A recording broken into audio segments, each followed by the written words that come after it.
Hi folks, I thought I would do a quick comparison between the Philips Hue and the Lifx.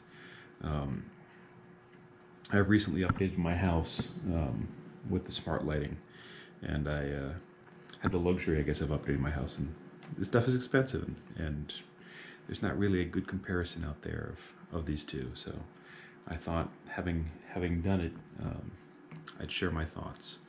I'm going to use the Philips Hue light strips compared to the Lifx light strips for the comparison here, but know that I've got a full collection of bulbs in the kitchen and around the rest of the house and other devices.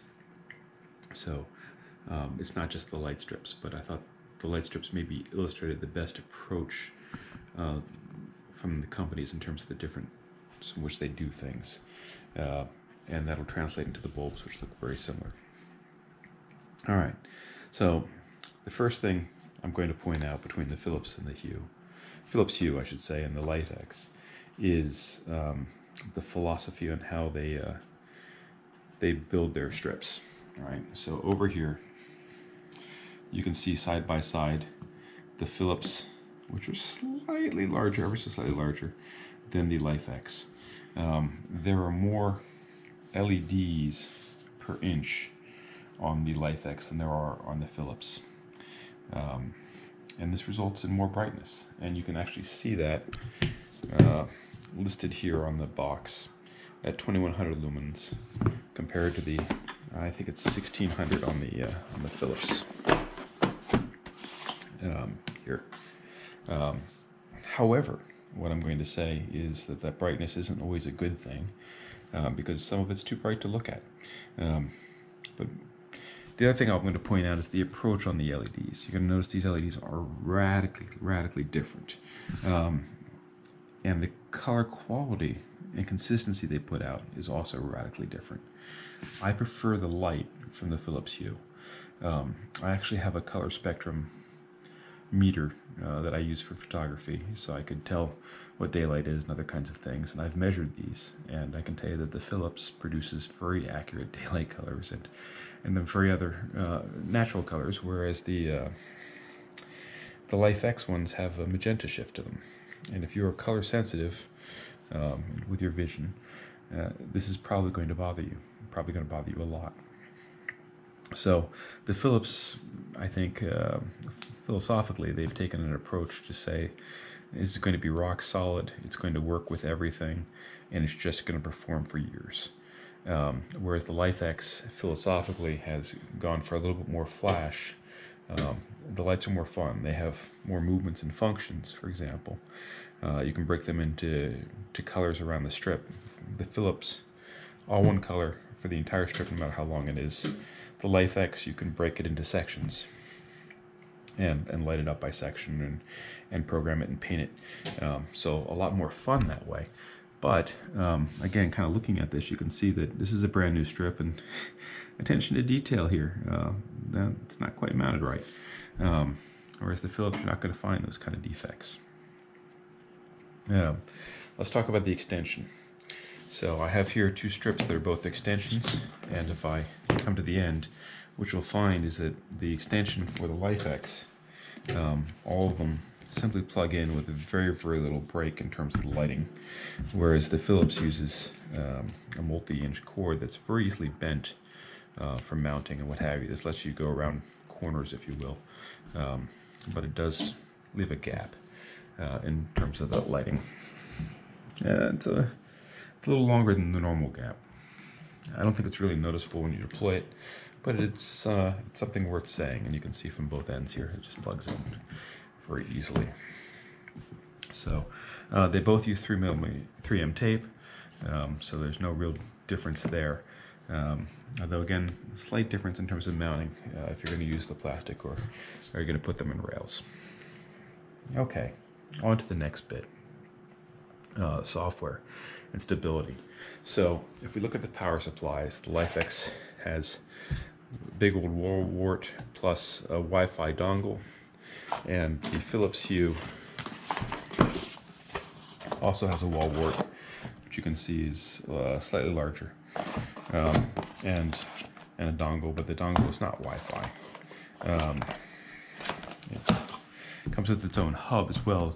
The Philips Hue requires a hub. The Lifx does not require a hub. And so Lifx touts that as an advantage because you're saving the money from the hub. The downside of it, though, now comes with the animation and the programming. So what I mean by that is with the Philips Hue, I can offload programming and movement of the Philips lights. For example, if you're doing a fireworks simulation, that goes to the hub and it doesn't drain the battery on your phone or your device to run it. Whereas the Lifx, every one of the functions that they have that's animated, with the exception of move, drains the battery and has to come from the phone. The moment the phone shuts down, so does the animation.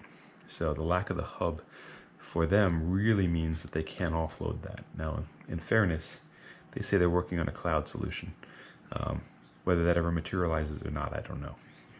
But as of today, the only animation that you can do is movement, which mostly works, is what I'd say. I've had some results where it just stops moving for no particular reason. And it turns out that I've actually had quite a number of problems, and trying to do this one-handed is a bit of a problem here. So let me cut over to it instead.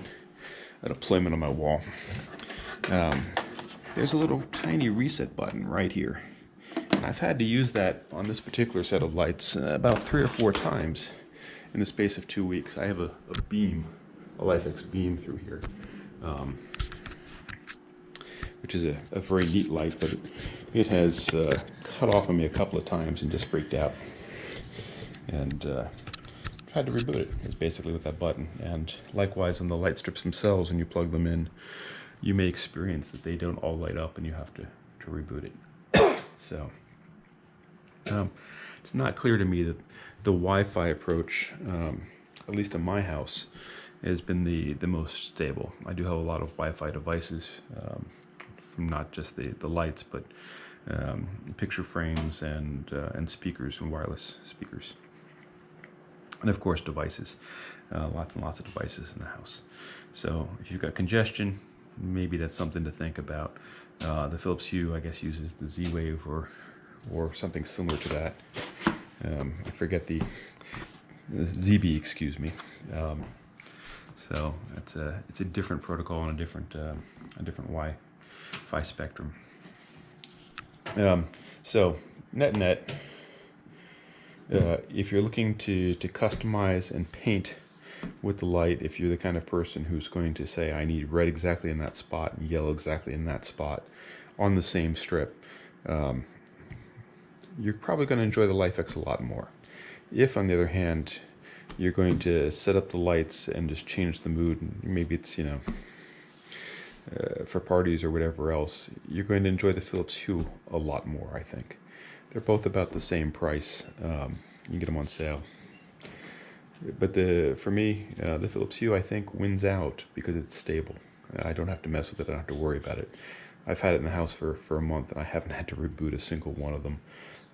Every piece of software has worked flawlessly for the Alexa integration, for the Siri integration, the tablets and what have you. I think their stability approach appeals to me because you just want your lights to work. Really, that's at the end of the day. That being said, you can see I do have the Lifx here on my gaming table because it's more fun in that environment, right? Being able to paint the light and play with it. So in our game room, the Lifx exists, and in the rest of the house, the Philips exists. And that's probably the best way I can phrase it for you, which is if you've got something you're going to screw with and set atmosphere, Lifx is fun. It is fun, but do recognize that it needs more time for maturity. So video February 2019. I'm sure the date will be on there anyway, but there's the end of the ramblings for you. Pretty much covered it all, right? Color, the ability to set the colors, ease of use on the software. Philips wins. Extension cable, the ability to program the colors and the lights and the movement. Lifx wins. Price, it's about a tie. I do think that Philips offers also additional products in terms of lights and lamps and directions that Lifx can't touch. And that's probably something else to go through. Is you want to buy into the ecosystem wholly, because splitting between the two and changing software is not really something you want to think about. So there it is, for what it's worth.